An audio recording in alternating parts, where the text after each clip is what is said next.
The Lakers' loss to the Bulls last night was heartbreaking for Lakers fans, but it also has proved to us that maybe this team may not be built to win a championship this season. Now, we can't take that away just from one game, but I do want to talk about the skid that they have been on. It seemed like they were peaking, but now with their second loss to the Bulls within 6 days of each other, 5 days when the game happened, and some other losses along the way, including to the Bucks by almost 30, an almost 20-point loss to the Magic as well.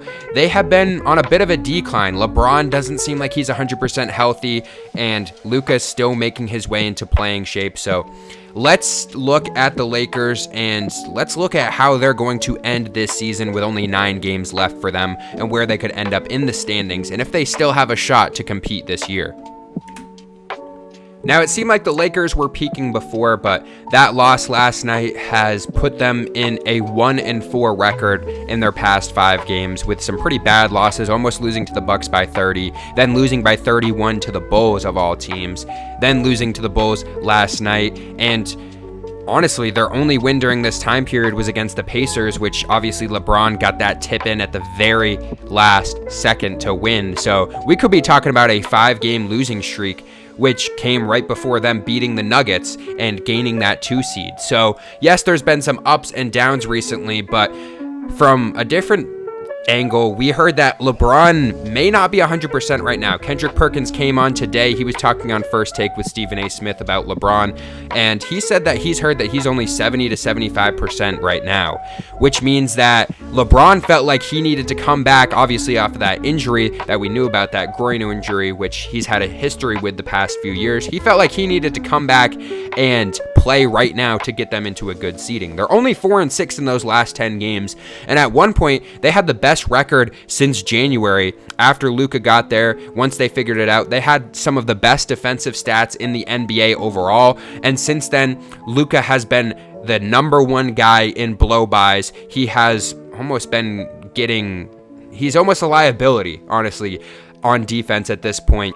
Yes, he's gone out there and played solid some games, but as the Lakers knew going into this trade, you're not getting the best defensive player in the league. But before, when he was on the Mavericks, they were able to hide that. They had a lot of good defensive players. The Lakers this year may not have the greatest defenders overall, which has become a bit of a problem in some of these games, and that's why they're losing some of these games, especially by big margins. And the West right now, talking about seeding, they're in the 4 seed as of right now. They're going to be playing against the Grizzlies tomorrow as of this recording, and that game is going to solidify the 4 seed as of right now. If the Lakers lose, obviously they'll go down to the 5. Not the end-all, be-all, but definitely a very big game, especially for the tiebreakers towards the end. They're also going to have to go up against the number 1 seed OKC Thunder twice. They're going to be having to go up against the Rockets twice, who are the 2 seed. And they're also going to be having to go up against the Warriors, who are the 7 seed right now and one of the hottest teams in the West as well. So the Lakers, if we look at it, they're only 3 games out from the play-in tournament. 2.5 technically. The Warriors are only 2.5 games away from the Lakers. So it's really not crazy to think that if this team cannot turn it around and go out there and heat it up towards the end, especially with the 3rd hardest strength of schedule left, they only have 3 easier opponents if you look at it on paper, with the Pelicans, the Blazers, and the Mavericks. And the Mavericks with AD back, who knows what's going to happen. I'm sure he's going to want to have a revenge game as well. And then the rest of them, like I said, you got to play OKC twice. You got to play the Rockets twice. You have to play the Grizzlies. You have to play against the Warriors. So it's not going to be easy at all for this team. And they're really going to have to turn things around, especially defensively, because these past few games have not been great.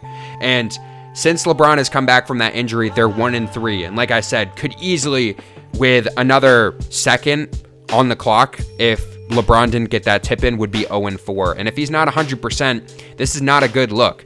I'm not saying it's completely over for the Lakers right now, but going into these last 9 games, they're going to have to go out there and win a good amount of them, obviously, if they want to get a better seed. Because right now, the way we look at it, if they're the 4 seed, they're going up against the Grizzlies in the first round, which, isn't too tough. And then hypothetically, you would get the Thunder in the second round, depending on what happens with everything.